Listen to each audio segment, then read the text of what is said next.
Hi viewers, எல்லோரும் எப்படி இருக்கீங்க? நான் நல்லா இருக்கேன். கௌசி குக்கிங்லேருந்து உங்கள் கௌசி தான் பேசுகிறேன். நான் இன்றைக்கி என்ன செய்ய போகிறேன்னா, திரிஞ்சு போன பாலை வச்சு சூப்பரான ஒரு ஸ்வீட் செய்ய போகிறேன். எவ்வளோ தான் நம்ம சூடு பண்ணி வச்சாலும் பால் சில நேரம் திரிஞ்சு போயிடுது. இது ஒரு 1/2 லிட்டர் ஆவின் பால் தான் இது. பாருங்கள், இந்த மாதிரி திரிஞ்சு போயிடுச்சு. இதை நான் டிஃப்ரெண்ட்டான மெத்தடில் ஒரு ஸ்வீட் செய்ய போகிறேன். பாருங்கள், நல்லா ட்ரைன் பண்ணிக்கோங்க. அதில் இருக்கிற தண்ணி அதிலே சுண்ட வச்சுக்கோங்க. கொஞ்சமாக தண்ணி இருக்குது. வெள்ளைப்பாகு திக்காக காய்ச்சி வச்சுருக்கேன். தேவையான அளவுக்கு நம்ம ஆட் பண்ணிக்கலாம். ஒரு 3/4 கப் அளவுக்கு ரவை எடுத்திருக்கேன், மெல்லிஸ் ரவை. ரவை அப்புறம் சோம்பு பவுடர் கொஞ்சமாக ஒரு 1/2 ஸ்பூன் அளவுக்கு. இதுக்கு மைதா மாவு இல்லைன்னா கோதுமை மாவு யூஸ் பண்ணிக்கோங்க மிக்ஸ் பண்ணுறதுக்கு. தேங்காய் சின்ன பீஸாக கட் பண்ணி வச்சுருக்கேன் பொடியாக. கொஞ்சமாக ஏலக்காய் பொடி எடுத்து வச்சுருக்கேன். பேக்கிங் பவுடர் ஒரு 1/4 ஸ்பூன் இல்லை 1/2 ஸ்பூன் அளவுக்கு போட்டுக்கோங்க. நான் கையிலே கொஞ்சமாக போட்டிருக்கேன். ஃபஸ்ட்டு பாருங்கள், நம்ம இதை பிசைஞ்சிக்கலாம் ரவையோட.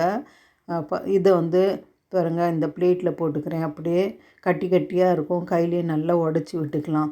மிக்சியில் உடைக்க வேணாம், ஒன்றும் பாதியமாக உடச்சி விட்டுக்கோங்க. மிக்சியில் நம்ம அரைச்சோன்னா நல்லா நெய்ஸாக வந்துடும். இது கொஞ்சம் திப்பி திப்பியாக இருக்கணும். பாருங்கள், கையிலே நல்லா உடச்சி விட்டுக்கோங்க இதை. இப்போ பாருங்கள், கையிலே நான் பிசைஞ்சு விட்டு இப்போ இதில் ரவை ஊற வச்சிடலாம்.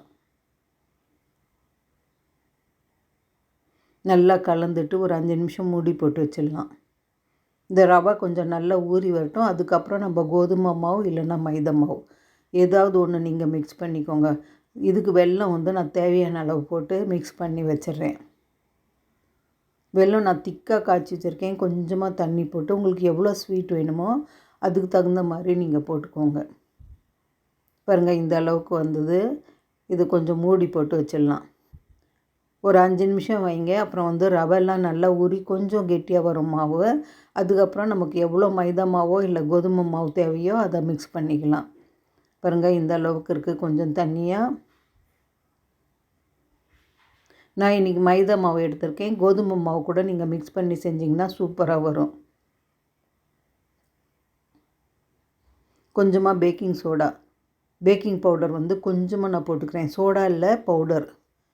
ஒரு 1/2 ஸ்பூன் அளவுக்கு நான் போட்டுக்கிட்டேன். இன்னும் கொஞ்சம் எக்ஸ்ட்ரா கூட நீங்கள் போடுங்க. நான் கொஞ்சமாக போட்டிருக்கேன்.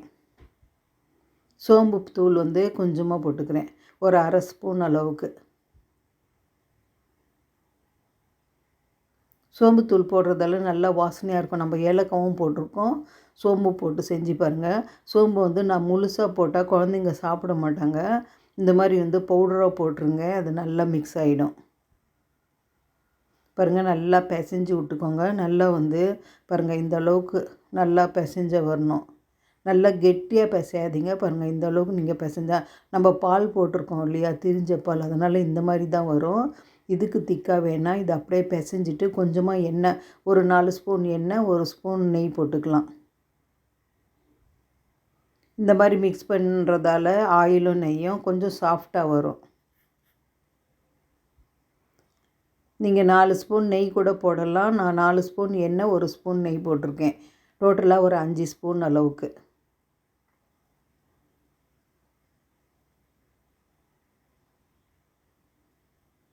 இதை நல்லா மிக்ஸ் பண்ணிக்கோங்க. பாருங்கள், இந்த அளவுக்கு மிக்ஸ் பண்ணியாச்சு. இதை ஒரு 2 நிமிஷம் மூடி போட்டு வச்சிடலாம். இன்னும் கொஞ்சம் ஊறட்டும். கொஞ்சமாக நான் எள்ளு எடுத்து வச்சுருக்கேன். இது மேலே தூவுறதுக்காக. பாருங்கள், மாவு இந்த அளவுக்கு இருக்குது. ரொம்ப ஹார்டாக இல்லை, சாஃப்டாக தான் இருக்குது. வாழை இலை இல்லைன்னா பிளாஸ்டிக் கவர் எடுத்துக்கோங்க. நான் ஒரு பிளேட்டில் தான் வச்சுருக்கேன் இந்த வாழை இலையை. ஃபஸ்ட்டு இந்த இலை மேலே கொஞ்சமாக எள்ளு தூவிக்கலாம் பரவலாக.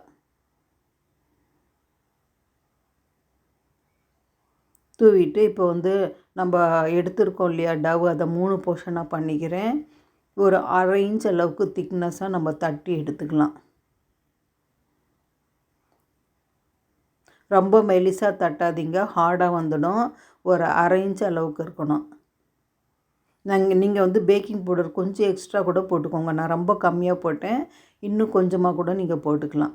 பாருங்கள், இதை நமக்கு பிடிச்சமான வடிவத்தில் கட் பண்ணிக்கலாம். நான் ஸ்கொயராக கட் பண்ணிக்கிறேன்.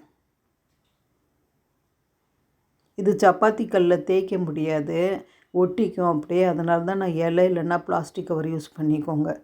நம்ம பால் போட்டிருக்கோம் இல்லையா, அதனால் இந்த மாதிரி வரும். பாருங்கள் கையிலே ஷேப் பண்ணி விட்டுக்கோங்க. இப்போ அடுப்பு பற்ற வச்சுட்டு பேன் வச்சுட்டேன். பேன் சூடானோடனே இது பொரிக்கிறதுக்கு தேவையான அளவு எண்ணெய் போட்டுக்கலாம். பாருங்கள் எண்ணெய் ஓரளவுக்கு சூடாகிடுச்சா நான் டேஸ்ட் பண்ணுறேன். ஒன்று போட்டிருக்கேன், இன்னும் கொஞ்சம் சூடாகணும். இன்னும் சூடானோடனே நம்ம கட் பண்ணி வச்சுருக்கோம் இல்லையா இந்த பிஸ்கெட்டை போட்டு எடுத்துக்கலாம். ஃப்ளேம் வந்து மீடியமாக வச்சுக்கோங்க. ரொம்ப குறைச்சி வைக்காதீங்க, ரொம்ப ஹையாகவும் வைக்காதீங்க. ரொம்ப குறைச்சி வச்சிங்கன்னா ரொம்ப ஹார்டாக வந்துடும்.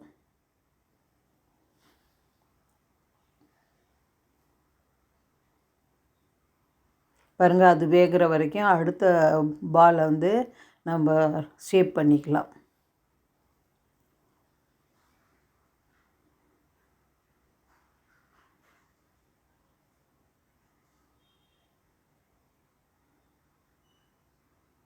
நான் எடுத்து பிசைஞ்ச மாவில் வந்து 3 பங்கு போட்டுக்கிட்டேன். அது 3 பால் வரும். அதில் வந்து நம்ம தட்டி எடுத்துக்கலாம். பாருங்கள் ஓரளவுக்கு வெந்திருக்கு. இப்போ திருப்பி போடலாம்.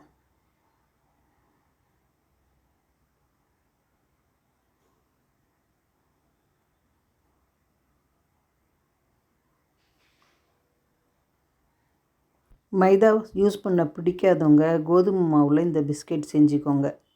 பாருங்கள் இப்போ 2 சைடும் நல்லா கிறிஸ்பியாக கலர் சேஞ்ச் ஆகிடுச்சு. நல்லா கோல்டன் ப்ரௌனாக. இப்போ இதை எடுத்துடலாம்.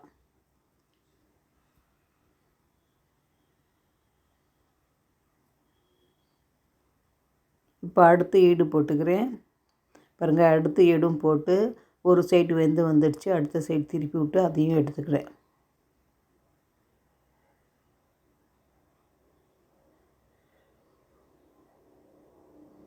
பாருங்கள் அடுத்த ஈடு பிஸ்கெட்டும் நான் போட்டுக்கிறேன்.